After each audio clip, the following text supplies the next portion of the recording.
کہ جب فرعون نے کہا الم نربک فینا ولیدا، اے موسیٰ تم وہی نہیں ہو جسے ہم نے اپنے محل میں پالا تھا، ہمارے ٹکڑوں پر پل کر ہماری بلی ہمیں کو میاؤں؟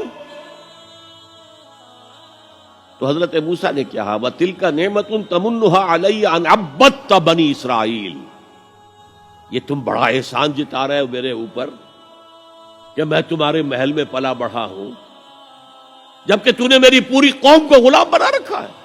عبدتا تو عبادت کا اطلاق محض اطاعت پر بھی ہے، چاہے وہ خواہی نہ خواہی ہو، مجبوری سے ہو، کراہت کے ساتھ ہو، لیکن یہ اطلاق اس پر ہوتا ہے۔ یہی وجہ ہے کہ آج کے دور میں جو جدید مفکرین ہیں اسلام کے، انہوں نے اس اطاعت کے پہلو کو اتنا نمایاں کیا ہے، اتنا نمایاں کیا، اس لیے کہ عام لوگوں کے ذہن سے یہ تصور گزر گیا تھا نماز، روزہ، حج، زکوٰۃ عبادات ہو گئی، بس اور کون سی عبادت چاہیے تمہیں؟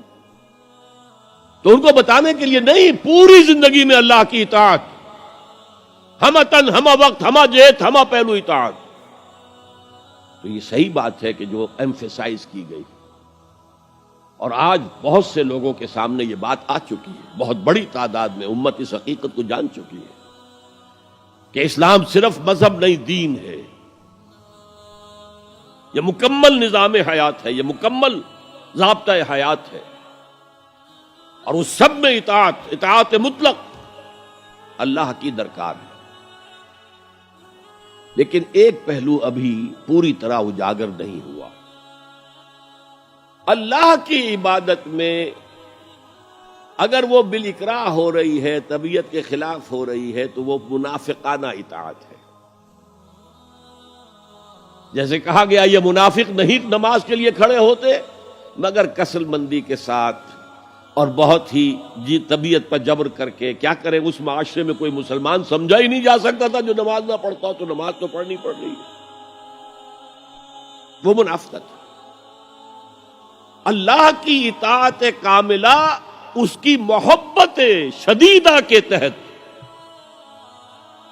اس کے شکر کا جذبہ، اے اللہ تیرے لیے حمد ہے، کل شکر تیرے لیے، کل ثنا تیرے لیے، اس شکر اور محبت کے جذبے سے والذین آمنوا اشد حبا للہ، اہل ایمان تو وہ ہے جو شدید ترین محبت کرتے ہیں اللہ کے ساتھ۔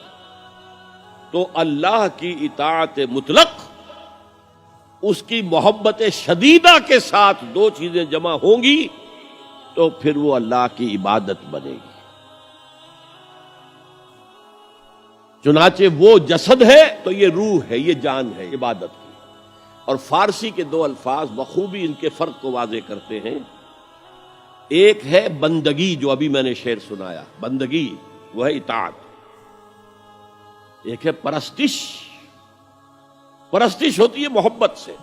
کوئی زر پرست ہے، کوئی شہرت پرست ہے، کوئی اقتدار پرست ہے، کوئی وطن پرست ہے، کوئی قوم پرست ہے، کوئی خود پرست ہے، یہ پرستش۔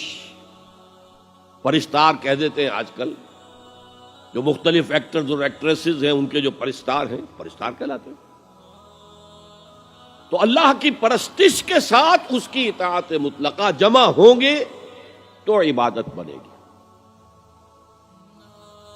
یہ تو ہو گیا عبادت کی تعریف کا معاملہ۔ اسی لیے امام ابن تیمیہ اور ان کے شاگرد جو سب سے بڑے شاگرد ہیں حافظ ابن قیم، انہوں نے عبادت کی تعریف جس طور سے بیان کی، امام ابن تیمیہ نے زیادہ زور دیا اطاعت پر، اور حافظ ابن قیم نے، وہ چونکہ صوفی مزاج آدمی تھے، انہوں نے مقدم رکھا محبت کو۔ العبادت تجمع اصلین، عبادت دو چیزوں، دو بنیادی چیزوں کو جمع کرنے سے وجود میں آتی ہے، غایت الحب مع غایت الذل والخضوع، حد درجے کی محبت اللہ کی اور حد درجے میں اللہ کے سامنے بچھ جانا، گر جانا، سر تسلیم خم ہے جو مزاج یار میں آئے، جو حکم ہے حاضر ہے پروردگار، جو حکم ہے حاضر ہے۔ اچھا، بعض چیزیں اس عبادت کے ساتھ ضمیموں کے طور پر ہیں، مثلاً دعا، الدعاء مخ العبادہ، اور یہ بھی فرمایا الدعاء هو العبادہ۔ دعا جو ہے وہ خليل بالقرآن هو إمامنا على هداية الله